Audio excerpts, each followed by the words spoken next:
नमस्कार दोस्तों, मेरा नाम है अर्पित और आज के इस वीडियो के अंदर हम रिपोर्ट को बहुत ही अच्छे से कवर करने वाले हैं। तो दोस्तों आप देखते रहिए इस वीडियो को और इस वीडियो के अंदर मैं कुछ ऐसे कमाल धमाल क्वेश्चंस हैं पर आपको सॉल्व करवाने वाला हूं जिनकी एग्जाम में आने की प्रोबेबिलिटी बहुत ही ज़्यादा है।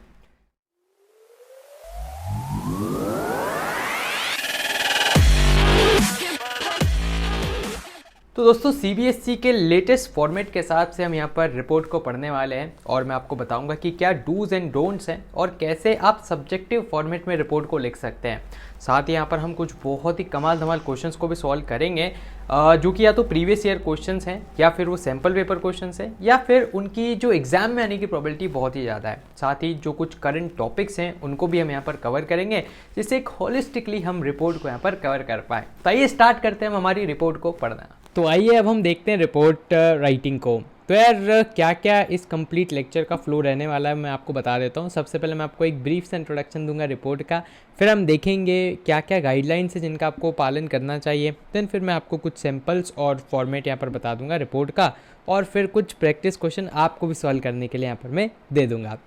तो सबसे पहले स्टार्ट करते हैं यार हम कि रिपोर्ट होती क्या है। तो यार देखिए, रिपोर्ट एक बहुत ही इंपॉर्टेंट डॉक्यूमेंट होता है और जनरली अगर आप आगे चलकर एडमिनिस्ट्रेशन में जाएंगे, भले ही वो पब्लिक कंपनी का हो, मतलब पब्लिक का मतलब होता है गवर्नमेंट, और प्राइवेट हो तो वहाँ पर भी आपको रिपोर्ट्स जो हैं वो बनानी पड़ेंगी।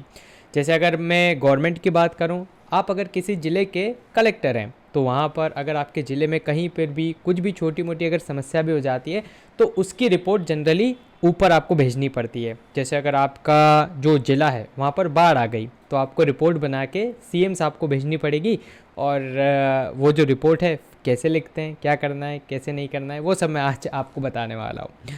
सो रिपोर्ट यार एक शॉर्ट डिस्क्रिप्शन होता है किसी भी इवेंट का जो कि ऑलरेडी हो चुका है। ठीक है, आने वाले इवेंट का नहीं होता, ये जो ऑलरेडी हो चुका है उसी की जनरली यहाँ पर रिपोर्ट लिखी जाती है। रिपोर्ट्स को पब्लिश किया जाता है न्यूज़पेपर, सोशल मीडिया, मैगजीन, है ना, और या फिर हायर द हायरार्की के अंदर भी जो रिपोर्ट है उसको भेजा जाता है। रिपोर्ट को हिंदी में बोलते हैं प्रतिवेदन। रिपोर्ट्स जो हैं वो वेरीफाइड फैक्ट से कंटेन करती है, कोई स्पेकुलेशंस नहीं होती कि है ना बाढ़ आने वाली है, ये वो नहीं, स्पेसिफिक जो कारण है वही आपको डायरेक्ट यहाँ पर मेंशन करना होगा। देन इसके बाद पर्सनल ओपिनियन, सजेशंस ये सब नहीं लिखे जाते, ये सब आर्टिकल में लिखे जाते हैं। गाइडलाइंस की अगर हम बात करें तो यार रिपोर्ट आपको हमेशा इनडायरेक्ट स्पीच में लिखनी है और प्रेफरेबली पैसिव वॉइस में लिखनी है। ठीक है, दो तरह के वॉइस होते हैं, एक्टिव वॉइस, पैसिव वॉइस। तो आपको पैसिव वॉइस में लिखनी है। पैसिव वॉइस मतलब जहाँ पर हम द्वारा का यूज़ करते हैं ना, राम ने रावण को तीर के द्वारा मारा या धनुष बाण के द्वारा मारा, है ना, जहाँ पर इस प्रकार का यूज़ किया जाता है तो वहाँ पर क्या हो जाता है, पैसिव वॉइस। इनडायरेक्ट स्पीच का मतलब भी क्या है, जब कोई तीसरा आदमी किसी वाक्य को बता रहा होता है तो वहाँ पर इनडायरेक्ट स्पीच होता है। तो इसका अपने को ध्यान रखना है। देन उसके बाद थर्ड पर्सन में लिखना है। ठीक है, मतलब वही थर्ड पॉइंट ऑफ व्यू से आपको चीज़ों को बताना है कि वहाँ पर ये घटना हुई थी, इतने लोग आए थे। ठीक है, मतलब जैसे अगर एनुअल फंक्शन के बारे में आप बताओगे कि इस तारीख को हुआ था, ये चीफ गेस्ट आए थे, प्रिंसिपल सर ने भाषण दिया, तो ये सब थर्ड पर्सन हो गया। देन इसके बाद आपको राइटर का पर्सपेक्टिव, कंक्लूजन, ये सब अवॉइड करना है ना, ये सब आर्टिकल में लिखा जाता है। Then report should answer all the questions like when, where, why, what, how, who, है ना, ये सब आपको आंसर करना है। तो ये आपकी बॉडी बन जाएगी। जैसे कोई इवेंट है तो कब हुआ, क्यों हुआ, कैसे हुआ, ठीक है, कौन चीफ गेस्ट था, क्या क्या उसके अंदर हुआ है, तो वो सारी चीज़ें आपको एक्सप्लेन करनी पड़ेगी। देन उसके बाद it should start with the date of the event and where it took place. तो कहाँ पर वो घटना हुई और डेट ऑफ द इवेंट। जैसे आप देखते हो ना न्यूज़ में कि मैं कैमरामैन या फिर मैं रिपोर्टर कैमरामैन दिस के साथ आज तक, तो वहाँ पर पूरा डिस्क्रिप्शन दे दिया जाता है कौन सी जगह, कौन सी तारीख के क्या इवेंट हुआ। तो रिपोर्टर्स भी जो रिपोर्टिंग करते हैं, है ना, उसी का एक आप बोल सकते हो रिटर्न जो फॉर्मेट होता है उसको हम रिपोर्ट बोलते हैं। अब आपके सामने मैं फॉर्मेट ले आता हूँ। देखिए फॉर्मेट बहुत ही आसान है। इसके अंदर क्या होता है, सबसे ऊपर आपको लिखनी होती है हेडिंग। ठीक है, तो जो भी आप जिस भी चीज़ के बारे में बता रहे हैं उसके बारे में सबसे ऊपर आपको लिखना है। फिर आपको लिखना है बाय लाइन। बाय लाइन का मतलब होता है कि कौन उस रिपोर्ट को प्रस्तुत कर रहा है। जैसे यहाँ पर नरेंद्र सोलंकी नाम के जो व्यक्ति हैं वो इस रिपोर्ट को प्रस्तुत कर रहे हैं, तो रिपोर्टर का नाम यहाँ पर आता है। फिर आप चाहें तो यहीं पर भी लिख सकते हैं और आप चाहें तो लेफ़्ट अलाइन करके इसको लिख सकते हैं। सबसे पहले आप लिखते हैं प्लेस, फिर कॉमा लगा के लिखते हैं आप डेट। ठीक है, डेट का जो फॉर्मेट है जनरली यही यूज़ किया जाता है रिपोर्ट के अंदर, 10 अप्रैल 20XX। है ना। जब आप न्यूज़पेपर देखेंगे तो वहाँ पर भी इसी प्रकार की न्यूज़ आपको देखने को मिलेगी। फिर रिपोर्ट जब आप स्टार्ट करेंगे तो वही आप इंट्रोडक्शन, बॉडी, देन उसके बाद कंक्लूज़न, है ना। कंक्लूज़न में ऐसा नहीं कि आप अपना व्यू पॉइंट दे रहे हो या फिर है ना अपना ओपिनियन दे रहे हो, नहीं। आपको कंक्लूज़न मतलब इवेंट की एक छोटी सी समरी आप लास्ट में आप लिख सकते हो कि ये मेन बातें हुई, यहाँ से ये टेक अवेज थे। तो इस प्रकार से रिपोर्ट लिखी जाती है, ठीक है। जब आप इसको देखेंगे जनरली ये पास्ट टेंस में लिखी जाती है, इनडायरेक्ट स्पीच और पैसिव वॉइस का यूज़ किया जाता है, इसका आपको ध्यान रखना है, ठीक है। बॉडी आप अपने हिसाब से बनाएंगे। इसमें देखिए अब सिंस लॉन्ग राइटिंग टास्क है तो इसके लिए और रिपोर्ट के लिए खासकर कोई भी आपको फिक्स फॉर्मेट नहीं दिया जा सकता, है ना, कि ये बॉडी याद कर लीजिए और ऐसी की ऐसी बस उसमें थोड़ा बहुत हेर फेर करके आप लिख के आ जाना, नहीं भाई साहब। रिपोर्ट ही एक ऐसी चीज़ है जिसके अंदर कोई आपको परफेक्ट बॉडी नहीं दी जा सकती। हालांकि मैंने आपको जो ट्रेंडिंग टॉपिक्स है उसके ऊपर कुछ रिपोर्ट्स दी हैं, तो आप इनको ज़रूर से कर लेना, तो एक मोटा मोटा आपकी तैयारी रिपोर्ट की हो जाएगी। लेकिन हाँ, at the end of the day वहाँ पर आपको अपने हिसाब से रिपोर्ट लिखनी पड़ेगी। बस बेसिक बातों का ध्यान रखना है तो मार्क्स नहीं कटेंगे। इसको हमें डिब्बे में भी बंद नहीं करना है ना। और लास्ट में कोई थैंकिंग यू, नाम पता कुछ भी नहीं लिखना है। तो बहुत ही आसान सा फॉर्मेट है, बस इसमें जो भी है ऊपर है ना, नीचे कुछ भी नहीं है। तो हेडिंग सबसे ऊपर, बाय लाइन, बॉडी, और लास्ट में आप कंक्लूसिव स्टेटमेंट्स, मतलब वही कि आप समराइज़ कर दिया इवेंट में क्या क्या खास बातें हुई। 120 से 150 शब्दों में आपको रिपोर्ट लिखनी होती है। टोटल 5 मार्क्स की आती है। लॉन्ग राइटिंग टास्क जिसमें 1 मार्क का फॉर्मेट होता है, बहुत ही आसान फॉर्मेट है। 2 मार्क्स रहते हैं कंटेंट के, जो पूछा गया है कि आपने वो लिखा है फिर नहीं लिखा, स्ट्रक्चर्ड वे में लिखा है नहीं लिखा। देन 2 मार्क्स होते हैं एक्सप्रेशन के, जिसमें आपकी एक्यूरेसी, फ्लुएंसी ये सब आ जाती है ना। अगर आपने स्पेलिंग मिस्टेक करी होगी तो मार्क्स कटेंगे, अगर आपने ग्रामेटिकल मिस्टेक्स कर दी होंगी तो भी मार्क्स कटेंगे।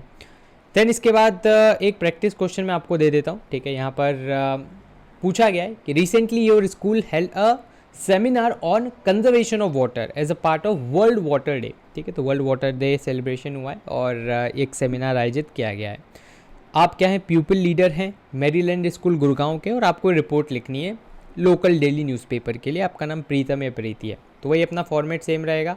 सबसे ऊपर क्या रहेगा अपने पास, सबसे ऊपर रहेगा कि seminar on water conservation, then आपका नाम प्रीति, देन कहाँ से आप लिख रहे हो, और आपकी कंप्लीट फिर जो प्लेस है एंड डेट है, ठीक है। ये आपको लिखना है, ये भी आप ध्यान रख लेना, है ना। जैसे मैरीलैंड स्कूल, तो कहाँ से आप लिख रहे हो वो भी लिखना है। देन उसके बाद फिर किस प्लेस पे है और कौन सी डेट है।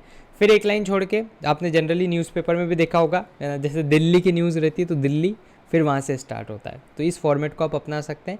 तो यहाँ पर गुड़गांव, देन उसके बाद फिर जो भी डिटेल्स है इवेंट की वो यहाँ पर लिखी गई है, ठीक है। मैं इसको और ज़्यादा डिटेल में पढ़ नहीं रहा हूँ क्योंकि पढ़ के ज़्यादा फ़ायदा है नहीं। सो इसको आप एक बार देख लेना, ठीक है। अंदर की बॉडी आपको अपने हिसाब से बनानी पड़ेगी। मैं वापस से बोल रहा हूँ कि कोई इसका फिक्स फॉर्मेट नहीं होगा, लेकिन हाँ कुछ बेसिक बातों का आप ध्यान रख सकते हैं, जिससे क्या होगा कि एकदम आपका वो पास्ट टेंस वाला पॉइंट जरूर से याद रखना। देन इसके बाद अपने पास आ जाता है नेक्स्ट पूरा, है ना, रिपोर्ट हम लिखेंगे 120-150 शब्द के आसपास, तो एवरेज निकाल लेना, 120 के आसपास लिख लेना। देन इसके बाद हमारे पास एक और ये क्वेश्चन मैं आपके लिए देता हूँ, आप इस रिपोर्ट को लिखेगा और फिर आप चाहें तो मुझसे भी टेलीग्राम पर चेक करवा सकते हैं, और आगे मैं आपको इसका आंसर भी बता देता हूँ, ठीक है। तो आंसर कुछ इस प्रकार का रहेगा, लेकिन फिर भी खुद लिखने की कोशिश करना उस क्वेश्चन को।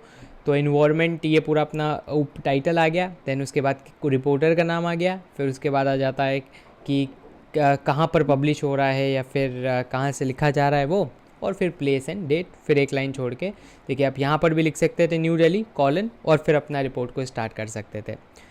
तो इस प्रकार से अपनी ये रिपोर्ट यहाँ पर हो जाएगी समाप्त।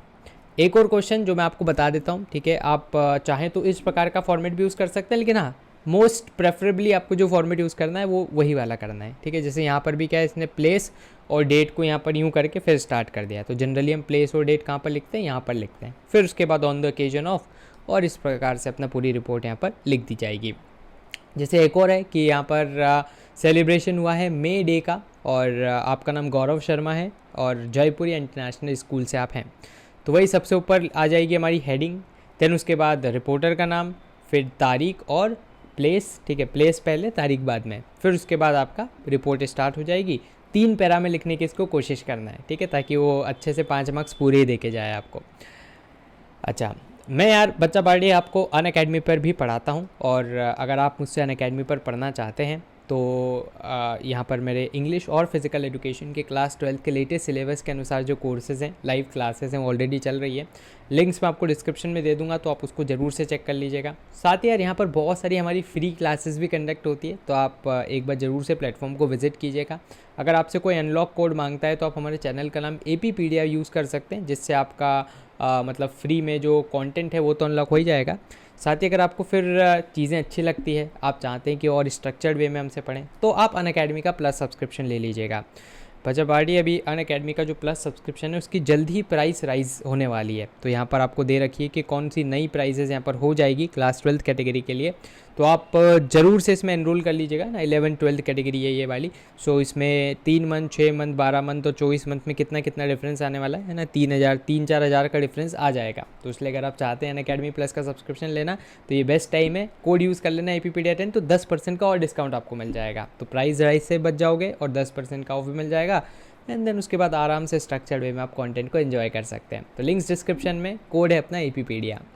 बढ़ते हैं हम आगे। आपके मन में एक सवाल आ रहा होगा कि यार कैसे रिपोर्ट राइटिंग आर्टिकल राइटिंग से डिफरेंट है। तो यार देखिए, रिपोर्ट राइटिंग जो रहती है ना, इसमें हम क्या करते हैं, एकदम ऑर्गेनाइज्ड वे में, क्रोनोलॉजिकल वे में चीज़ों को बयां करते हैं। जैसे कोई भी इवेंट है तो ऐसा नहीं होगा है ना, सबसे लास्ट में प्राइस डिस्ट्रीब्यूशन, मतलब जो सबसे लास्ट में चीज़ होती है वो सबसे ऊपर बता दी, देन उसके बाद है ना आड़ा टेढ़ा आपने बता दिया कि कई आपने सबसे पहले प्राइस डिस्ट्रीब्यूशन बता दिया, फिर चीफ गेस्ट का वेलकम बता दिया, फिर कोई डांस परफॉर्मेंस बता दी। नहीं, ऐसा नहीं होगा। बिल्कुल इवेंट जैसे लाइन से होता है वैसे होगा कि सबसे पहले दीप प्रज्वलन हुआ, फिर उसके बाद चीफ गेस्ट को ऑनर किया गया, देन उसके बाद फिर डांस परफॉर्मेंस हुई, फिर जिसने प्राइज़ जीता प्राइज़ डिस्ट्रीब्यूशन हुआ, चीफ गेस्ट का भाषण हुआ, प्रिंसिपल सर का भाषण हुआ, फिर आपका प्रोग्राम ख़त्म हुआ। तो इस प्रकार से वो एकदम ऑर्गेनाइज्ड एंड क्रोनोलॉजिकल प्रेजेंटेशन होता है फैक्ट्स का एंड फाइंडिंग्स का अबाउट ए पर्टिकुलर इवेंट जो कि रिसेंटली हुआ है। ठीक है, मतलब रिपोर्ट जनरली जो रिसेंट इवेंट्स है उनकी दी जाती है। जबकि आर्टिकल क्या होता है, किसी भी टॉपिक पे लिखा जाता है, पास्ट में भी लिखा जा सकता है, प्रेजेंट के लिए भी लिखा जाता है और फ्यूचर के लिए भी लिखा जा सकता है कि भारत की क्या क्या संभावनाएं हैं स्पेस के फील्ड में, तो ये फ्यूचर का आर्टिकल हो गया। देन उसके बाद आप अपने ओपिनियंस को, कमेंट्स को, देन उसके बाद है ना, इस प्रकार से अपने व्यूज़ को भी आप वहाँ पर एक्सप्रेस कर सकते हो, और ये होता है हमारा आर्टिकल। तो इसलिए आर्टिकल और रिपोर्ट दोनों डिफरेंट है।